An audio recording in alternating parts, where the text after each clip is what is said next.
Se você tem filhos e guarda o dinheiro dele na sua conta, naquele esquema mental, esse pedacinho aqui é do Pedro, eu preciso te contar que esse plano tem 2 defeitos de fábrica. Um aparece enquanto você ainda tá vivo e outro aparece justamente quando você vem a faltar. Eu tenho 3 filhos pequenos, o mais velho acabou de fazer 4 anos, então montar esse plano direito foi uma das coisas que eu mais estudei. Eu vou te mostrar nesse vídeo as camadas de um plano bem feito para os seus filhos, o que protege, o que constrói, o imposto que pode te dar um belo susto, os prós e contras de cada caminho e no final eu vou abrir a alocação exata que eu montei para os meus filhos. Seja muito bem-vindo ao meu canal. Meu nome é Raquel Zuc Silveira, sou mestre em economia, especialista em investimentos e falo sobre dinheiro de um jeito que você entende. Vamos começar aqui pelos 2 defeitos mais comuns em um plano de investimento para os filhos. O primeiro é comportamental, porque dinheiro misturado é um dinheiro que você gasta. Se você investe tudo junto com o seu patrimônio, quando o seu mês aperta, aquela parte do Pedro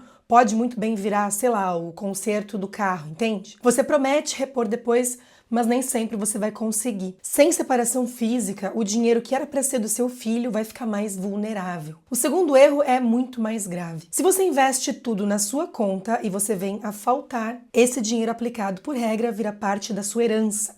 E herança passa por inventário. Um inventário no Brasil vai consumir entre 6% e 15% de todo o patrimônio, somando imposto, honorários de advogado e outras custas, e se ele for para a justiça, pode demorar em média de 8 a 12 meses para liberar o recurso. Às vezes pode demorar anos. Quer dizer, o dinheiro que você tinha separado a vida inteira para a faculdade do seu filho pode ficar travado num processo e quando finalmente sai, ele vai sair com um baita desconto, exatamente no momento em que a sua família mais precisa. O plano bem feito resolve esses 2 defeitos e ele funciona até mesmo em camadas. A primeira camada vai proteger o cenário em que você venha faltar antes de ter construído o patrimônio que queria deixar para os filhos. Nesse caso, o mais adequado é você contar com um seguro de vida, com seus filhos como beneficiários. Ele fica fora do seu inventário, então o beneficiário vai receber o valor integral em poucos dias, sem imposto sobre herança e sem advogado no meio. É essa camada que vai garantir que aconteça o que acontecer com você,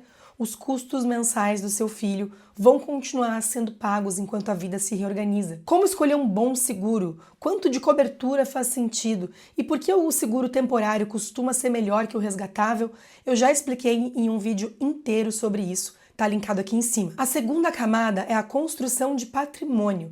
E você pode fazer isso investindo em renda fixa ou em renda variável, diretamente no nome do seu filho. Menor de idade pode investir normalmente, desde que tenha CPF com a conta vinculada a você como responsável. Dá para aplicar, por exemplo, em Tesouro Direto com investimento mínimo super baixo e na Bolsa de Valores já existem cerca de 40 mil contas de investidores com menos de 15 anos. Investir diretamente no nome do seu filho vai resolver 2 problemas. O dinheiro fica fisicamente separado do seu, cada um no seu lugar, e se você vier a faltar, já está tudo no nome dele, sem inventário, sem processo burocrático. Agora, se você optar por esse caminho, você precisa ficar atento ao ITCMD, que é o imposto que incide sobre doações e também sobre herança. Por mais estranho que pareça, doação, mesmo de pai para filho, é fato gerador de imposto no Brasil. Esse é o imposto estadual e as regras vão variar naturalmente de estado para estado, com alíquotas que vão até o teto de 8%. A boa notícia é que a maioria dos estados costuma ter faixa de isenção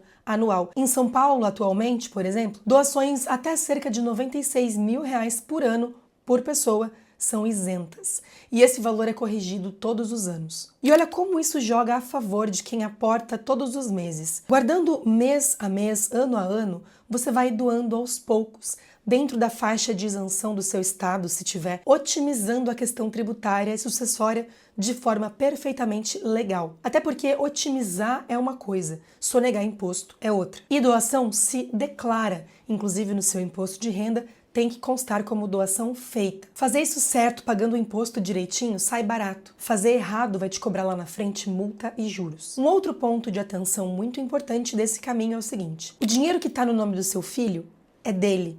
A doação é irreversível. Você administra, claro, enquanto ele for menor, mas no dia em que ele fizer 18 anos, ele pode assumir o controle total, inclusive para pegar tudo que você investiu em Tesouro IPCA+ para ele e no impulso trocar tudo por um carro rebaixado. Por isso, esse plano vem de fábrica com uma cláusula obrigatória. Educação financeira ao longo do caminho inteiro. Patrimônio sem preparo vai durar pouquíssimo. Agora, se essa solução definitiva já te deu um frio na barriga, existe um caminho intermediário que junta boa parte dos benefícios sem abrir mão do controle. Uma previdência privada no seu nome, com seu filho como beneficiário. Os prós são muito fortes. Se você vier a faltar, o dinheiro vai direto para o seu filho, sem inventário e com liquidez em poucos dias.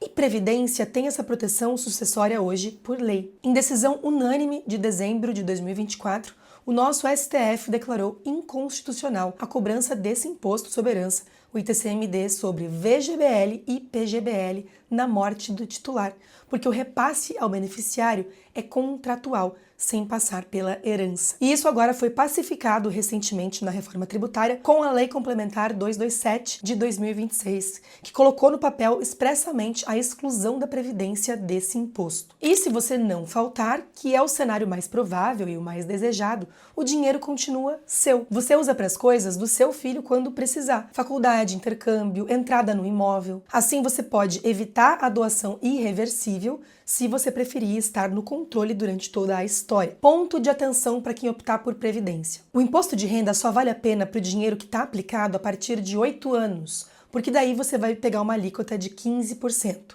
E é melhor ainda se conseguir segurar por 10 anos, que vai conseguir a alíquota de 10% na tabela regressiva. Se o prazo aplicado for menor do que isso e você quiser usar o dinheiro, você vai pagar mais imposto de renda do que nos investimentos tradicionais.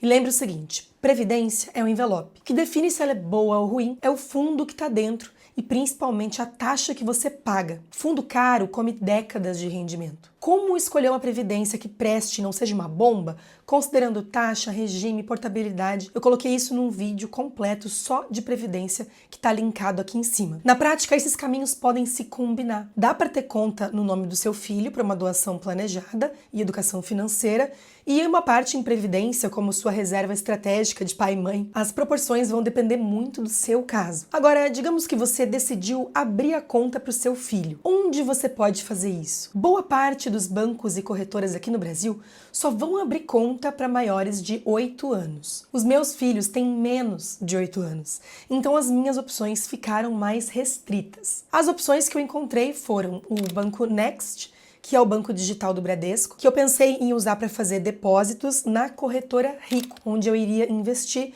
porque a Rico aceita menores de qualquer idade. Eu testei essa solução combinada e tive uma experiência muito boa com atendimento, especialmente o atendimento da Rico. Essa combinação seria necessária porque não tem como fazer investimentos pelo Next, que é o banco digital do Bradesco. Também seria possível criar conta no Banco Inter, que é banco e corretora, e eu tentei, mas por algum motivo a minha solicitação não foi aprovada e a minha experiência com o suporte foi péssima. Mas por fim eu optei por abrir conta para as crianças no BTG, que também oferece banco e corretora. Se você tentar fazer isso sozinho, você vai conseguir para crianças acima de 8 anos. Se você tiver um assessor ou consultor de confiança conectado na sua conta, aí sim é possível abrir com um pedido interno para crianças com menos de 8 anos. A documentação é super simples e geralmente pedem o documento de identificação do menor, então tendo RG e CPF facilita muito, e o documento do responsável. E depois de tudo isso, a pergunta que resta é: mas eu vou investir para o meu filho em quê?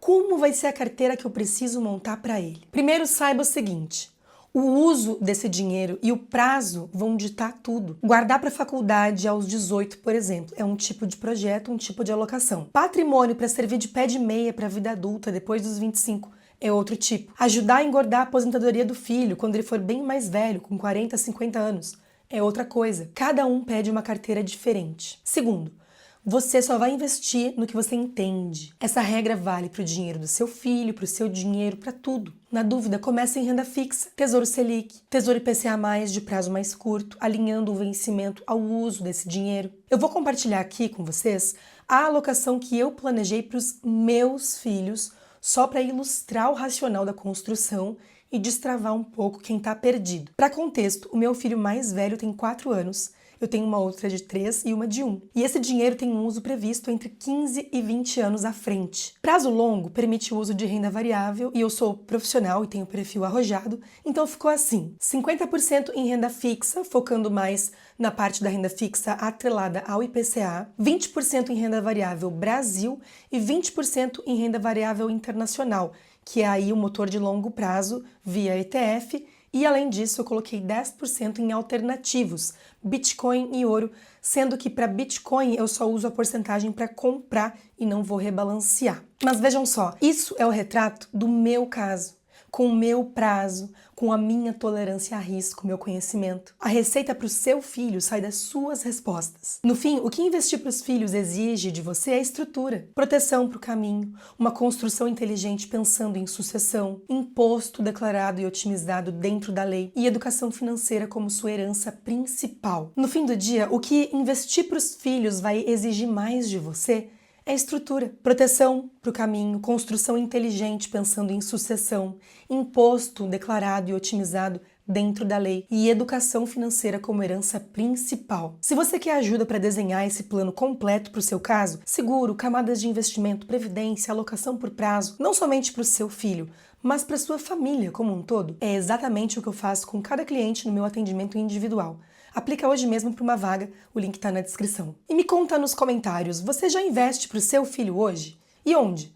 Na sua conta, no nome dele ou ainda não começou? Se esse vídeo te ajudou a montar esse plano de uma forma melhor, se inscreve aqui no canal. Aqui a gente fala de dinheiro de um jeito útil e aplicável à vida real. E manda esse vídeo para aquele pai ou aquela mãe que ainda guarda um pedacinho do filho na própria conta corrente. Te vejo no próximo vídeo.